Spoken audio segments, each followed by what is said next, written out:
Welcome back to another episode of Steaming Pie with Lauren and Tucker. I am Lauren. And I'm Tucker. And I don't know about you, but the concept of parasocial relationships has been weighing very heavily on my mind this past week. Yeah, why's that? I don't know if you're following any of it, but prominent YouTube comedy couple breaks up, and then the ex-girlfriend drops a couple videos implying that the ex-boyfriend was emotionally neglectful during a stint of medical trauma that nearly killed her. And just watching the subreddit map out how they're supposed to feel about all of it has been very interesting. Okay. Yes, I am familiar with the specific case of parasociality you are referring to. I thought you might be. Yeah. And I don't know. It's first off, we should never take Reddit's cue on anything. Oh no. Reddit is a goddamn cesspool. It is easily one of the worst websites on the internet. And I'm counting all of the really, really bad websites, right? Like Twitter? Yeah. I wholeheartedly believe that it is worse than Twitter. Although, let me think about that. We'll get back to the thing with the stuff, but I want to make sure that statement, I actually believe that statement. I think I do. Maybe that's because I spend more time on Reddit than I do on Twitter, but I think that's a mistake. Anyway. Sure. Terrible website. And it's very interesting to see what's happening. Yes. But let's hear your take on it first. So my take initially, and I've gone through several cycles, is I started the day watching the one about the situation that could have killed her. I started my day with that, and it haunted me the rest of the day. Yeah. Because it went through, because I've not had medical trauma to that degree. But to think of the worst that's happened is I had to go to the dentist 6 times in a month. And to even think of that situation being responded to with that kind of lack of support would be terrible. Yeah. And so then I was like, that's awful. That's awful that he would pressure her into doing things she didn't necessarily want to do. And then on top of that, medical professionals disregarding where she was coming from. And then I'm like, well, I can't necessarily say that going to the hospital 12 times in a month with someone that I've only been dating for a year, that is hard. And there is a lot of burnout that comes with being a caretaker, but it also sounds like he ditched her a couple times. But then I'm like, what does it matter how I feel? That's what I'm coming to the terms with parasocial relationships, is it takes this situation between two people, however many people are involved, and says, yes, I understand you almost died, but how does this affect me? What is this doing for me? And so I understand people need to process it with people who are also experiencing it in real time. But I think that's all the more reason to just not go online, because I found myself checking things that I don't even follow just because I was like, so who's doing what? What about the third parties in this situation? What are they doing? Yep. I'm like, I shouldn't do that. Because on top of that, I'm starting to sympathize with the idea of not only have they gone through this situation once, they're going through it a second time with the feedback of potentially millions of people. And that seems awful. Yeah. And I also sympathize with siblings and colleagues who are going to be expected to have thoughts on this thing when they may have had thoughts privately about that thing and have dealt with it. Yeah. So that's where I'm at right now. I don't know how you've been responding to all of this. Well, it's really okay. So we can divorce my personal opinion from how everyone else is reacting. My personal opinion is as 100% none of our business. Yes. 100%. She chose to share her story. In doing so, part of that story, implicates other people. But what actually happened there is completely none of our business. Oh, yeah. Right? So that's, okay, put that aside. The actual parasocial relationship side of that. On the one hand, I also believe it's nobody's business, right?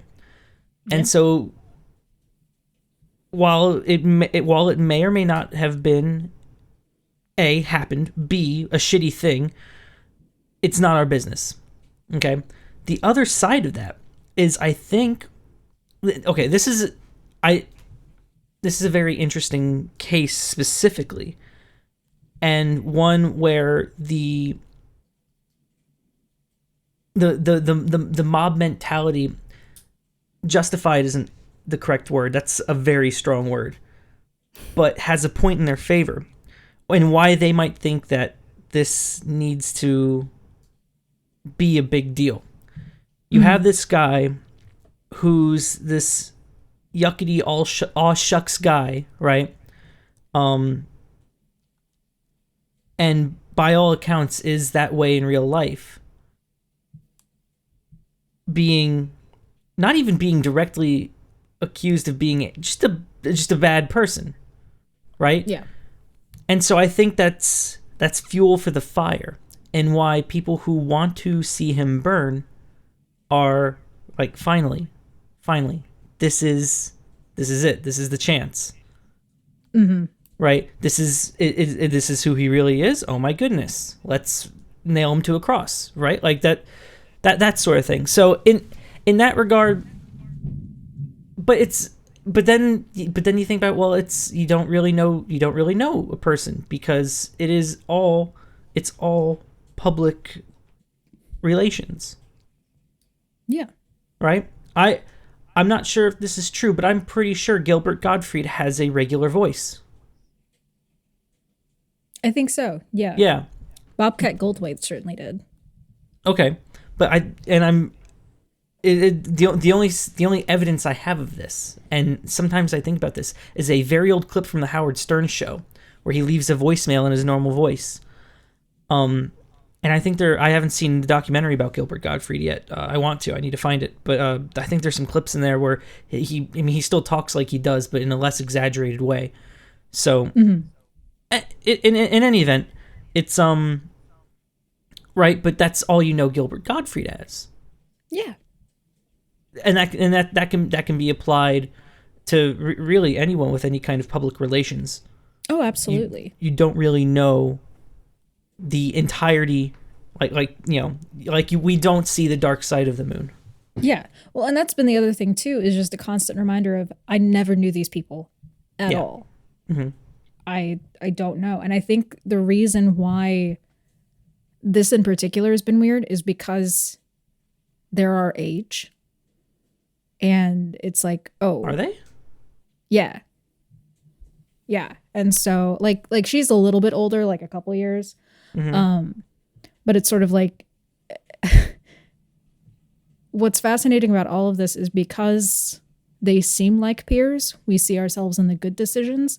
And when stuff like this happens, we have to evaluate if we're capable of the bad decisions.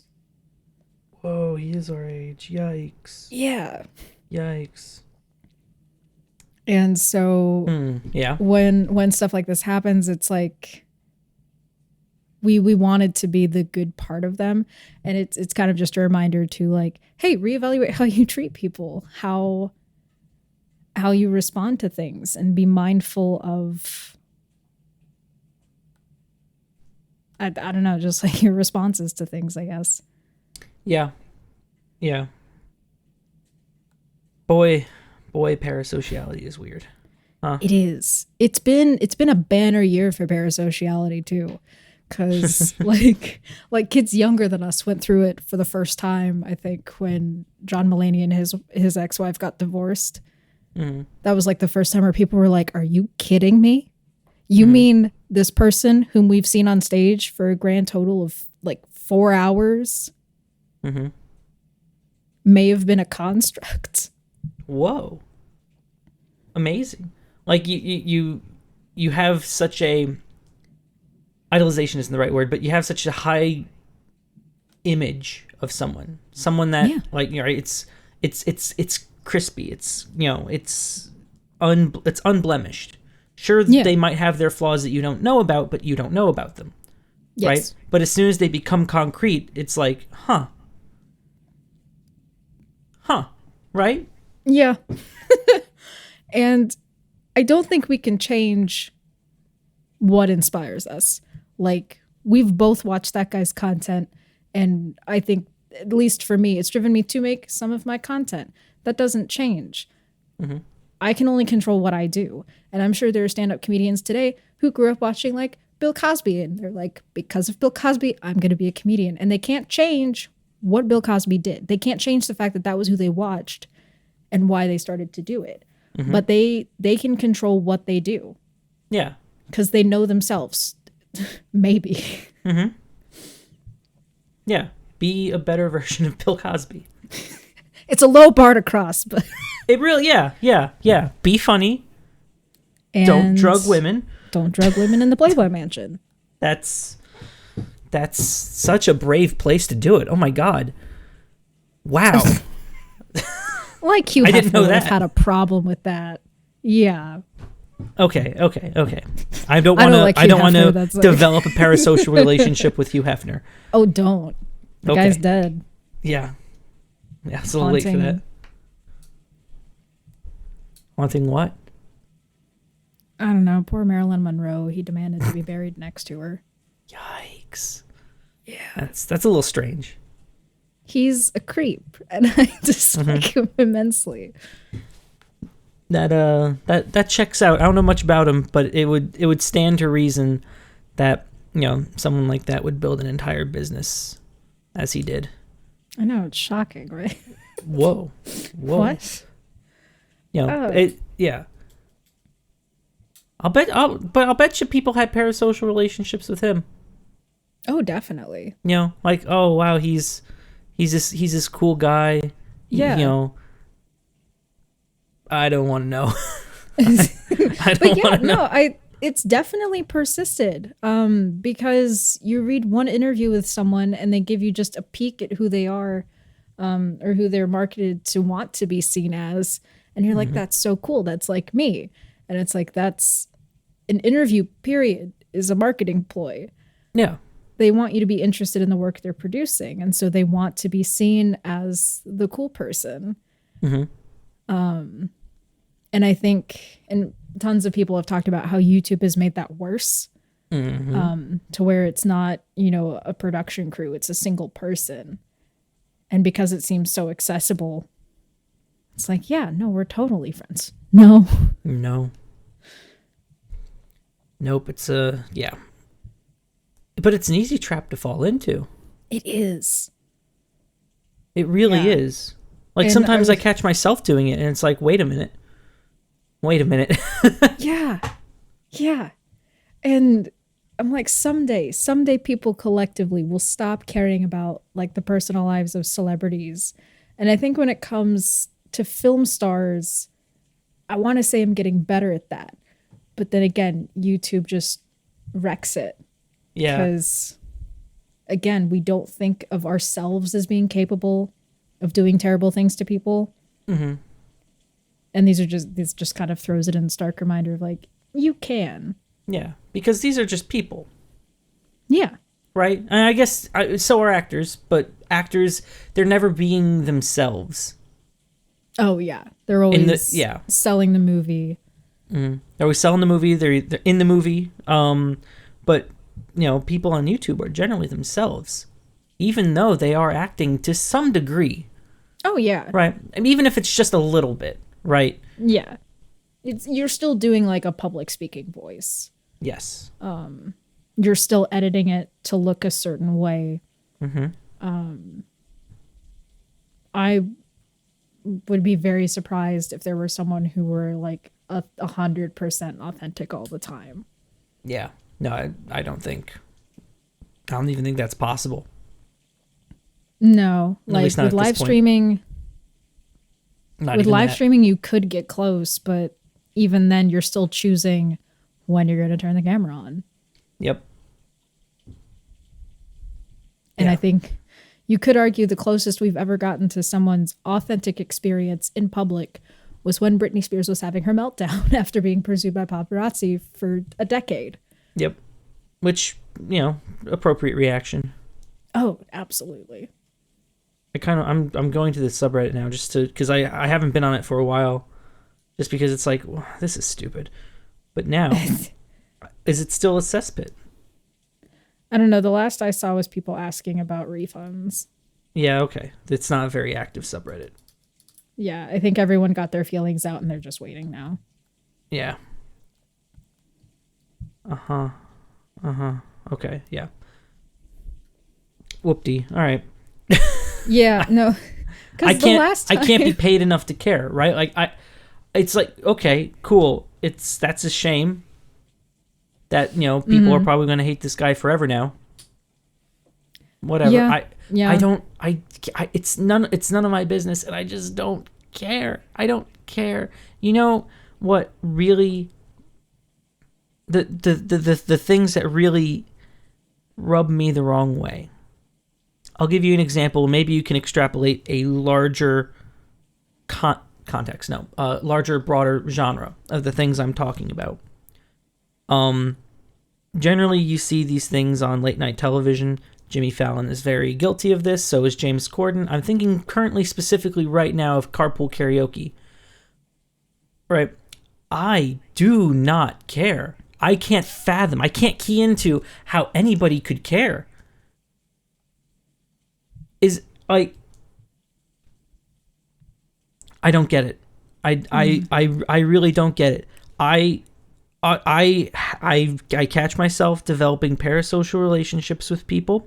I catch myself like caring about people I see online, but they aren't. It feels different. Things like the late night talk show gimmicks and things of that nature.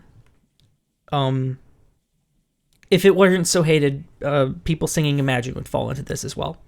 Sure. If people, it would be worse if people loved it. But they saw through it.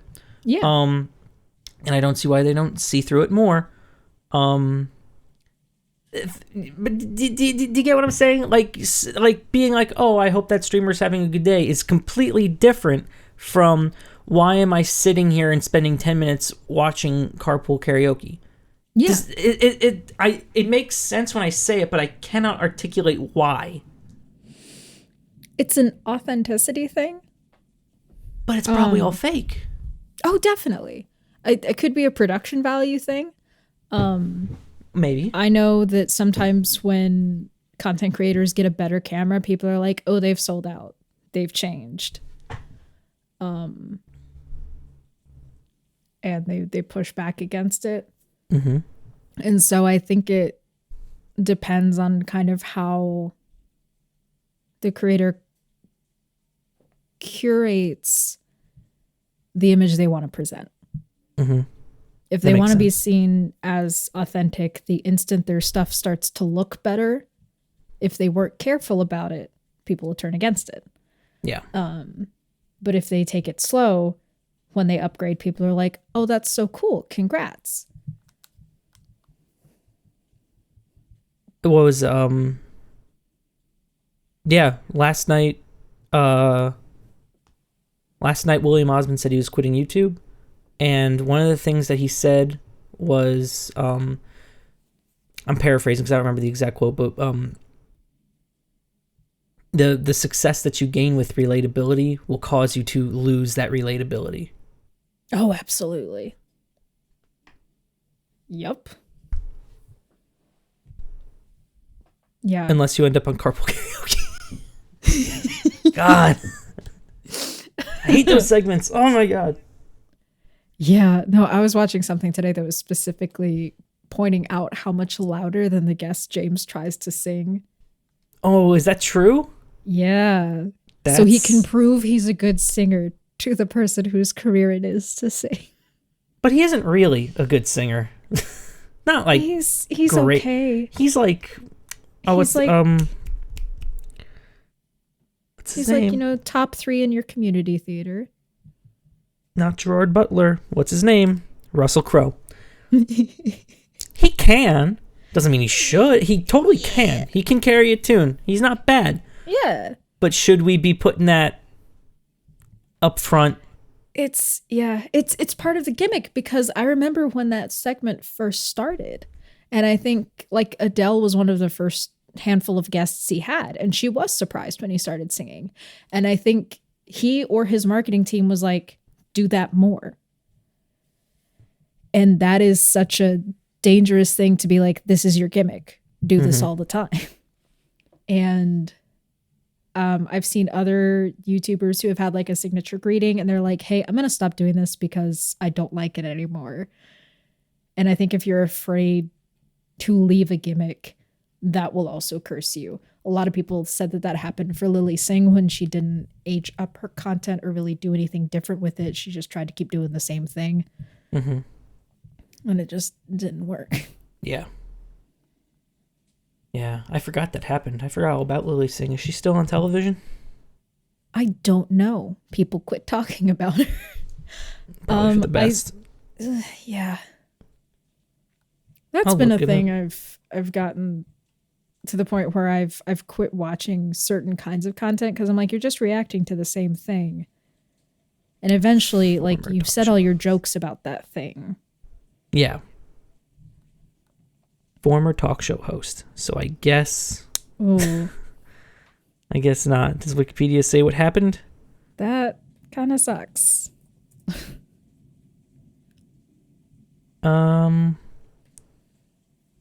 Let's see. I'll tell The you show what ran for probably 2 happened. seasons. Go. Let's hear your theory, and then we'll see if Wikipedia says it.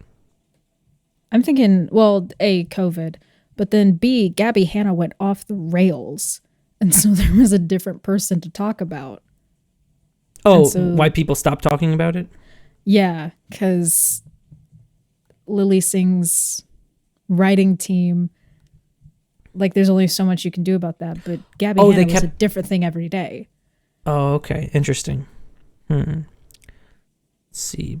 On May 6, 2021, NBC announced A Little Late would end after 2 seasons, with Singh signing a first-look deal with Universal Television Alternative Studio to produce a new, unscripted projects for the company, and NBC opting to return the time slot to its affiliates. Reception. In a positive review, Shirley Lee from The Atlantic opened that while Singh's monologues came off as awkward, she excelled in interviewing the series guests, during which she delivered some of her best off-the-cuff humor. Is that true? I don't remember. This was from like 2019. I don't know. And that's one of those things that I don't blame her for making the jump to that, because were I in that position, I would. Yeah. Yeah. Absolutely. I mean, you should have done something totally different with it, but definitely jump. Yeah.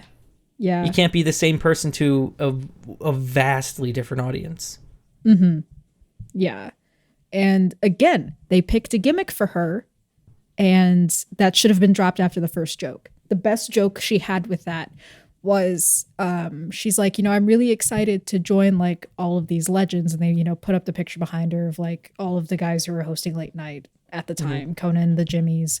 And she's like, but I really don't know who I can ask for a hair tie. And I'm like, that's good, because none of them have hair long enough to do that. That's a good joke. That's a good joke. But then when that became the running thing the whole time, it's like, okay, that is what makes you different, but what makes you good? Turns out the answer was not much. Yeah, so I do feel bad for her. I hope that her next endeavors fit a little bit more of her wheelhouse, but yeah, it's hard being on YouTube in your 30s. Mm-hmm. That makes sense. I believe that. Because how are you still cool to the like largest demographics? If that's what you want to be. Yeah. It's a good question. I don't know. Burn that bridge when we come to it, I guess. Oh, my 30s. Who knows? Who knows? Yeah, because ideally, if you're still on YouTube in your 30s and you've been doing it through all your 20s, you've given up on trying to impress a certain demographic and you've made enough of a following that you can just do what you want. And I think that's the best kind of content, is people who are just clearly talking about what interests them. Yeah. Yeah, just yeah. But it's such a shame that you have to climb that mountain first. Oh yeah. You have to, even if it's completely soul-crushing content for children. Yeah. Of which I'm sure there's a lot. I also can't key into Minecraft videos, watching them or making them. Like, I enjoy playing occasionally, but I cannot imagine sitting down, recording it, and then having the strength and the willpower for doing all that hyper editing. Oh yeah. And with how challenging it is to work with text layers in, almost everyone uses Premiere Pro. Yeah. To make every word on every frame, I think I'd blow my brains out. That it's got to be worth it. It's got to be worth it. It has to be. Family-friendly content getting millions of views must pay the bills so well that it's worth the editing or worth contracting someone to do the editing. Mm-hmm.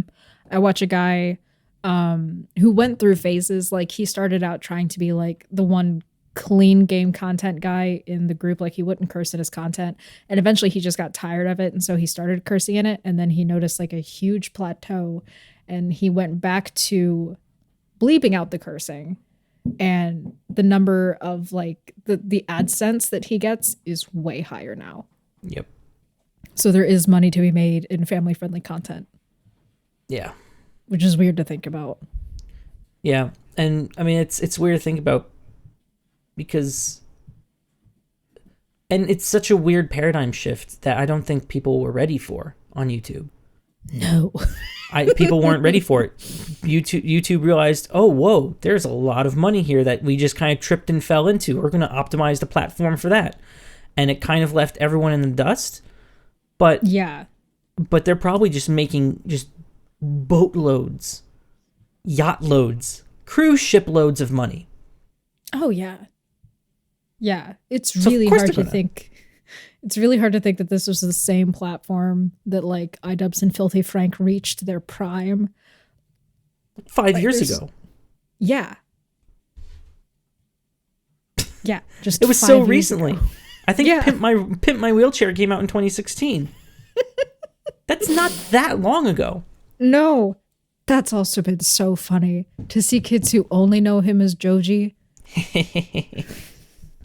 find the old stuff, and it's like, oh, so listen, back before you were born, the internet was cool. Yeah.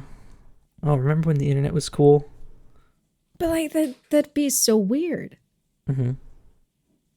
Because it's like, oh wow, I've stumbled upon like a whole bunch of content from this person I enjoy listening to, and then I don't know, they click on hair cake or something. That's a great one to cut your teeth on. Absolutely. Yep. You picked the winner. Yeah, so go watch pause this, go watch Hair Cake, come back. Oh boy. Let the record show I mentioned Hair Cake. I did not encourage you to watch it. Everyone should watch Hair Cake, or as far as they can. Oh, it does. You're allowed to tap out. You're allowed to tap out a Hair Cake. That's totally fine. It's not for everyone, but you got to try. So you can at least say, I tried watching Hair Cake and I got 2 minutes in. That'd be an accomplishment. But yeah, like I still periodically go back and watch Content Cop, and it's kind of difficult to think that that's not even the worst of what was on YouTube 10 years ago. Yeah. And so this really sharp pivot towards family-friendly content. And it seems like all platforms are going for that. And they don't realize that sometimes there can be spaces that are just for adults, and not even in like a dirty content way, in just a not for kids way. Yeah. I mean, TV still hasn't been... TV's been segregated long enough that it's like, HBO will never go kid-friendly. Except for when they bought Sesame Street. Oh, yeah, that's right. They bought Sesame Street. They bought the whole workshop, yeah. Mm-hmm. Well, I mean, they haven't done anything. They really just bought content. They didn't make content. Right. But TV is segregated. Like, you have kids channels, and you have not kids channels. You have channels for everything. YouTube isn't segregated like that. They have YouTube Kids, but that's only a one-way separation. Yeah, and even that doesn't work half the time. Yeah. Because half the time stuff gets dumped onto YouTube Kids that wasn't meant to be. Yep. Maybe advertisers should just stop being little bitches. Maybe they should just nut up and just be like, look. Yeah. It's just an ad on a video. They're going to scream the N-word, but it's not going to stop me from buying Coca-Cola. I love Coca-Cola. It's not going to stop me. I don't care what the content of the video is. Yeah. An algorithm made you endorse this, and you're not even endorsing it. It's just an ad running. I can separate that on television, right? Like, the ads that are playing do not, even the network itself does not necessarily endorse the content it's showing. Yeah. That's the solution. Yeah, I don't know. I'll be interested to see if a competitor for YouTube springs up within the next 10 years. Nope. I'm not. I don't believe it. I think it would just be a mass exodus like Facebook is seeing. Facebook's not going to go down. Where are they going? Where are they going? Oh, they can't go anywhere. It's one of those too big to fail situations. Yeah. But like teenagers aren't joining the site, so they have no population to replace the current user base. That's interesting. I guess that's true. Will YouTube ever suffer from that problem? I don't know. It depends on who's willing to stick out through YouTube's capricious rules for advertising and stuff. Yeah. And I think it'd be hard to drum up. Well, I don't know how successful it is, but you look at something like Floatplane, which was, created by, a very, very popular YouTube. It was Linus Tech Tips, Linus Media Group. They started Floatplane, which, if I remember correctly, it's kind of like Netflix for individual content creators. Yeah. You pay a small monthly fee. It's no ads, and the fees pay for the service and for the content. Okay. Seems like a reasonable business model. That's how Netflix works. That's how all of them work. Yeah, I know some creators are on Nebula and CuriosityStream, whichever's the parent company, because they get tired of demonetization and copyright claims. Yeah. Yeah. So yeah, I think we may not see a mass exodus because I think enough people do create original content that it doesn't matter. But yeah. And I wonder if YouTube could do something similar to that, where they could gate certain things with YouTube Premium. Because they only have YouTube originals for things that they themselves have a hand in producing. Yeah. Which is dumb. Yeah. Why am I not allowed to mark something as, YouTube Premium? And The problem with that is that the YouTube Premium user base is so hilariously small. I think that's the problem. Yeah. The amount of revenue that comes in from YouTube Premium is so minute compared to the ad sales. Yeah. And most of the content on YouTube just isn't worth it. Mm-hmm. So, yeah. never mind. That won't work. They have memberships, so you can pay to support individual channels. Yeah, they're just trying to catch up with Patreon. Oh, and they never will. Patreon got their foot in the door pretty early. Yeah, and that's never going away. Remember, was Patreon going to become the next OnlyFans if OnlyFans actually went through with its thing of banning porn? So I think Patreon actually had more adult content starting out and gradually hedged sex workers out. Interesting. Because they wanted a more corporate facing type support system. I guess, yeah. Yeah. Makes sense. So as OnlyFans was shoving sex work out, it was essentially trying to become another Patreon. Makes sense. Yeah. But again, it's like, wow, we're making like $8 billion a year from horny guys making six figures who want to support the girls. Mm-hmm. What if we cut that revenue stream to $750K? Of course. Because we want advertiser money. That's so dumb. It's so dumb. Oh my God. It's so dumb. It's so painful. Yeah, it is. Oh. Yeah. I will never understand like giant corporation decision making. Yeah. And I'm glad that's not a life I have to live. Yeah. Same. I feel that 100%. I feel that. Although, now that's interesting.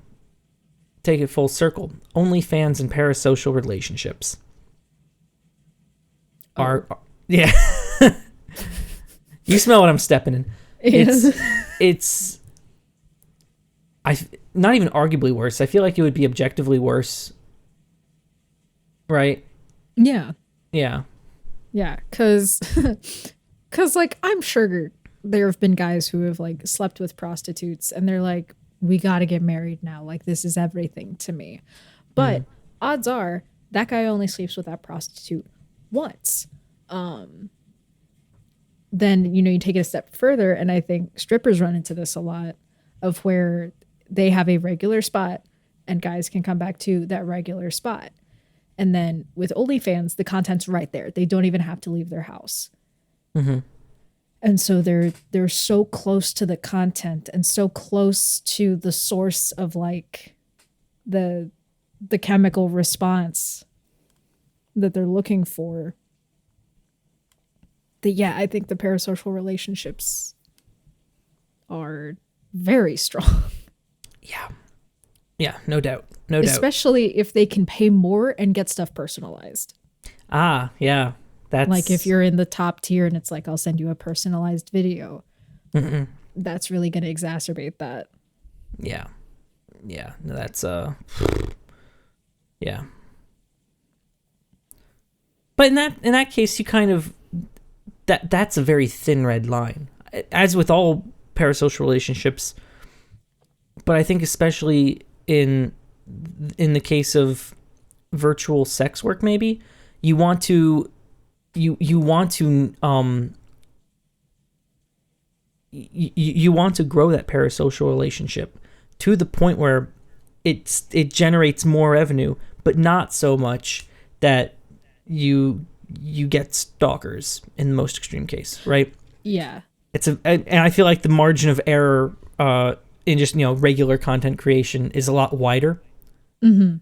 But in where sex is involved, you want to push it as far as you can because it generates so much money. It is such a lucrative industry, but as soon as you step over that line where you've pushed it too far, and now you have to like move. It's so right, like dangerous. That's yeah. Yeah, like the risk involved in sex work is so high. It's so unregulated. Yeah. That there are no protections. Mm-hmm. So, you could be doing everything right and you're still going to get like a Bjork tape sent to you. Like, Yeah. Yeah, can't say I'm a fan of that reality. Yeah, no, that's because what's even crazy about that is that guy did it before like widespread internet, as far as I know. Mm. And so the fact that people managed to have that level of expectation and feeling like they were owed something, Yeah. is wild. Mm-hmm. Yeah, that's another interesting thing with parasocial relationships, because you get to a point where it feels like you're owed something. Mm-hmm. This is something else that William Osmond brought up in his exit video. Because people were saying, like, oh, I missed William before his house burnt down, right? Yeah, I'm sure he does too. Have you seen the video I'm talking about? Not the exit video. No, I've watched him off and on, but I haven't really followed his stuff closely. It's brutal. Yeah. Right. Like, and it's something that, like, it's very relatable. Because, like, 99% of the feedback that you get is generally positive, but then there's this 1% that doesn't leave you, right? Mm-hmm. And then it's not a lot, and intellectually you understand that it doesn't matter, right? Yeah. But it doesn't leave you, and you start thinking, like, am I weak for letting this bother me? Mm-hmm. Yeah. So I wholeheartedly suggest that you watch it, because it's a very good video. And I forget the point I was trying to make with this. Oh yeah, he was saying that that people expected stuff from him, mm-hmm. right? Like that the content that he made would stay the same, almost, in a way. Yeah, and that's crazy. That's crazy. Like, I've definitely noticed his videos change, and there was I have opinions about the quality of his content and what I find funny, but that doesn't I understand that. I would obviously want people to make what makes them happy, mm-hmm. right? Like, just everyone in general. And yeah, so it's a very good video. It's a shame that it's him leaving the platform, but it's a very good video. Yeah, no, I try to be good about checking myself whenever I feel like, well, why can't they just do X? It's like, because maybe there's other stuff going on. And I think because the majority of people who watch YouTube have jobs whose hours are set for them, mm-hmm. they can almost take it personally when a YouTuber is like, hey, I'm going to take a month off. And they're like, but I can't do that. Yep. And I think that must be nice mentality really creeps in. Mm-hmm. And it's like, which I understand, because again, I've experienced that and I've had to check that on myself. But my feedback at work is 3 people, maybe.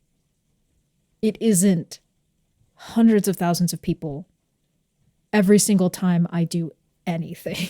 Mm-hmm. And I think that can stack up and be a lot.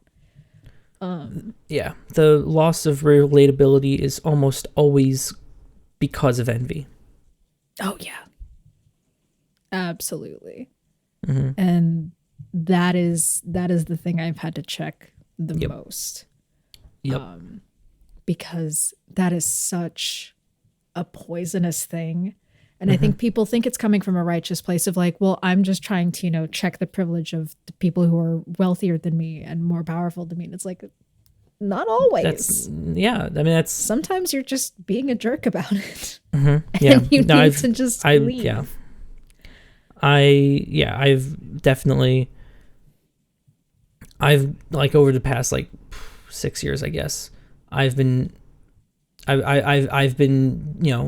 working on the jealousy and the envy, and I've gotten it to the point where it's okay, this seems like an acceptable level, and it's a controllable level, but you can't really get rid of it. Yeah. And likely, evolutionarily, you probably can't or shouldn't. But Yeah. but you should, you can't let it get toxic, right? Right. Does it inspire you or does it make you bitter? Right. Yeah. Because you can look at something someone has and you're like, oh man, I want to work to make something like that or to have something like that. Or you can look at it and say, why do they deserve it? And it comes back to what can you control? Mm-hmm. And you can control yourself. You can't control what other people get, but you can control how that makes you feel. Well, Exactly. You can't control how you make that feel, but you can control how you process those feelings. That's fair. That's probably a better way to say it. Yeah. Yeah. Yeah. So anyway, that's all this episode's going to be about then, I guess. Yeah. Which again, I think periodically it's going to just talk through that and process it and just. Oh, totally. Yeah. Remember that we wake up in one body and one experience. Mm-hmm. And so we have no idea what other people are waking up with. That's there's so many people and you only know like 0% of, people. You just know you. Yeah.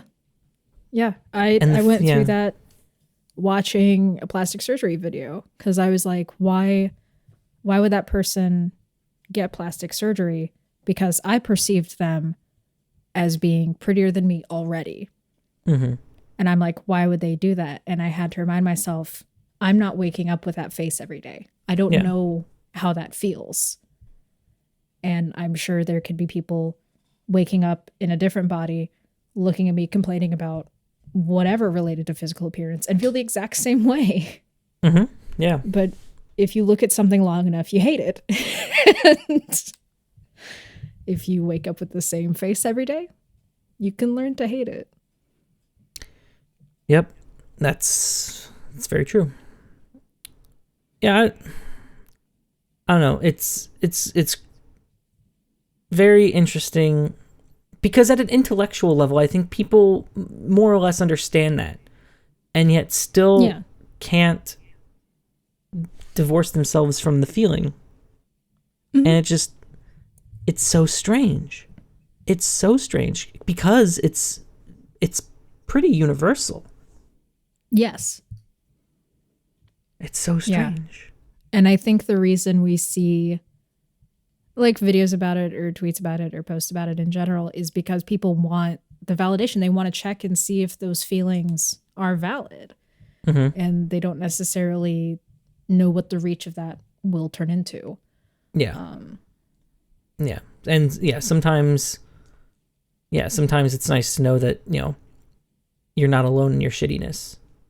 Yes. Right? Like is anyone else a bad person or is it just me? Yeah. I was singing shit to myself in the bathroom one day because it was just like that was how I felt and it was the best way to express it. Mm-hmm. And it just so perfectly put that feeling into words. And I think we do crave the validation. We crave the camaraderie of knowing someone else is going through that too. Yeah. Yeah. There's the I guess the mob mentality then goes both ways, right? Like, or I guess it's the same way, just strengthened in that direction, right? Like, yes, the mob mentality is one thing, and then you go and you think about like we want to share in our misery, whether that be sadness or bitterness. Yes, and that's It's going back to the Reddit being awful. A boring dystopia sometimes becomes a very bitter, like a very bitter subreddit. And I get it. If you look at how the world goes and you feel powerless to do anything, it is very easy to stew in that bitterness. I'm not familiar with a boring dystopia. It's usually just like news articles about, kids performing manual labor to clear out lunch debt. the concept of lunch debt. Oh, let's see. How the Siri "I'm getting pulled over" shortcut works. Yeah, so like the fact that you have to have a Siri shortcut to prevent you from getting shot by cops at a traffic stop. Interesting. Boring dystopia. Interesting. Okay, this isn't as depressing as I thought it would be. I've had to unsubscribe from a lot of news subreddits just because it was just horribly depressing. Even uplifting news is a terrible subreddit because it's not uplifting. This dog saved a kid. Cool. Yeah. Yeah, I think I only follow world news specifically because like US news just gets so bogged down, and I like just hearing from other parts of the world. It's nice to not just hear the American response to everything. Yeah. Because it's all about perspective. That's another thing. It feels like the bad news is worse than the good news is good. Yes. Like, remember when John Krasinski did the Some Good News? Yes. Gosh, that was forever ago, and it was only like 8 months ago. But like you watch it, and it's like, this is all meaningless garbage. Like, a dog saved a kid. Cool. I don't know where that example's coming from. It just it's the feel good story of the year. Yeah, but it doesn't really make you feel good. It's just like, oh, that's sweet. Yeah. It doesn't change anything.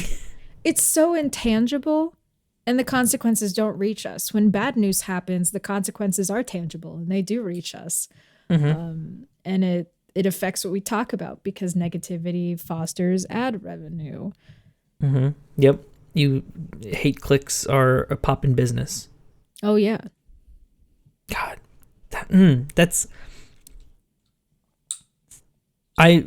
So on my phone, I have an Android phone. It's a Pixel 2. Don't make fun of me. I have, you got the home screen, and you come this way, and you get news articles, right? Oh, yeah. And some of these news articles, like, Google knows what I like. You know, there's a lot of technology stuff here and what have you. Sometimes there's some crap from Forbes saying, Google just gave 2 billion Chrome users a reason to uninstall. It's like, shut the fuck up. Honestly, Forbes. That's not... Look. It's... I can't even articulate how upset those make me feel. But then there's some things I'm trying to like, oh my God, is this one of them? No, this is check out Chrome's next trick for speeding up browsing. Okay, that one's all right. Yeah. It's better. Okay. Ooh, the new seasons of Curb Your Enthusiasm's out. Anyway, okay, so this is nice. Okay, so far, nothing bad. Hey. Facebook papers may be the biggest crisis in the company's history. Okay, so what? Yeah. Note taking on Chromebooks made easier with cursive. All right. Tons of Chromebook stuff. Okay, yeah, all right. I don't even remember the point I was trying to make with this, but like, what point was I trying to make with this? Oh, just that news in general is trying to like. Oh yeah, it starts with the bad stuff. I hate those Chrome articles, and sometimes I just have to know. I saw this article, that posited that, really any article that talks about the dogma of software engineering, I hate click.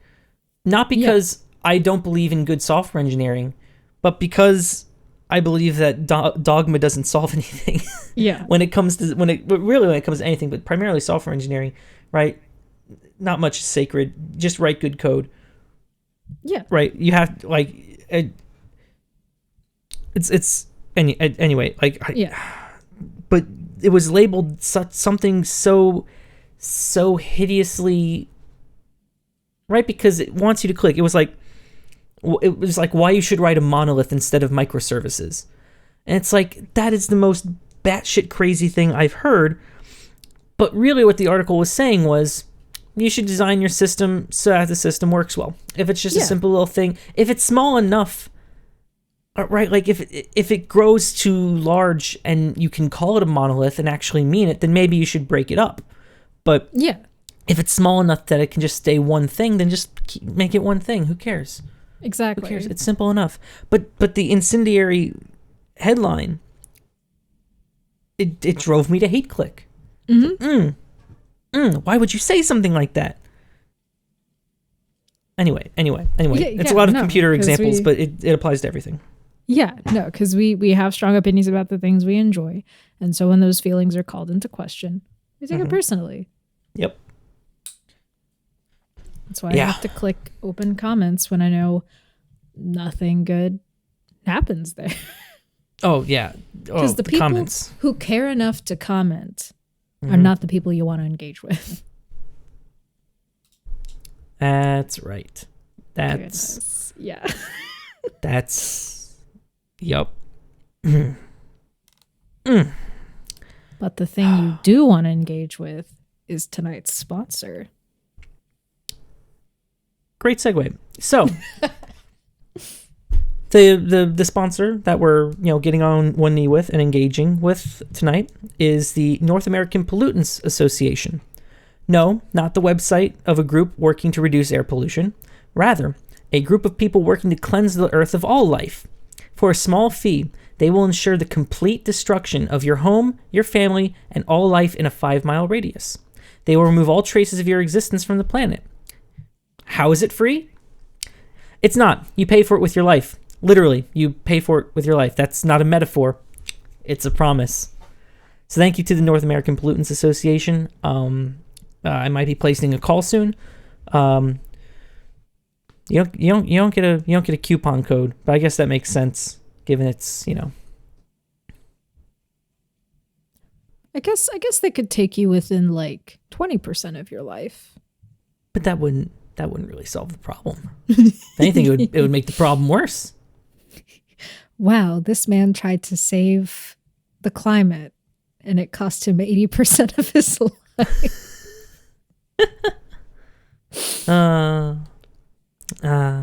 You get so many upvotes. You would think, right? Anyway, thank you, North American Pollutants Association. It's very thoughtful of you. Very kind. It is. We love a good eco-fascist organization. Exactly. You'd love to see it.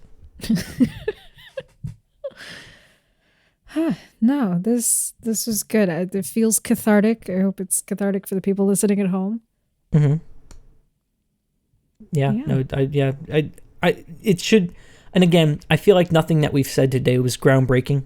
Oh no. I think a lot of people, within a margin of error, everyone who involves themselves with consuming things online, really in any medium, I feel like everyone within a trivial margin would understands this at some fundamental intellectual level, right? Oh, yeah. You get it. Oh yeah. Parasocial relationship, bad. It's they owe you nothing and you shouldn't care. It's literally just for entertainment. That's it. Nothing more, nothing less. And yet this problem will never go away because envy is baked into our DNA, quite literally. Yes. QED. Yep. Every time we click follow, we're willing to get hurt again.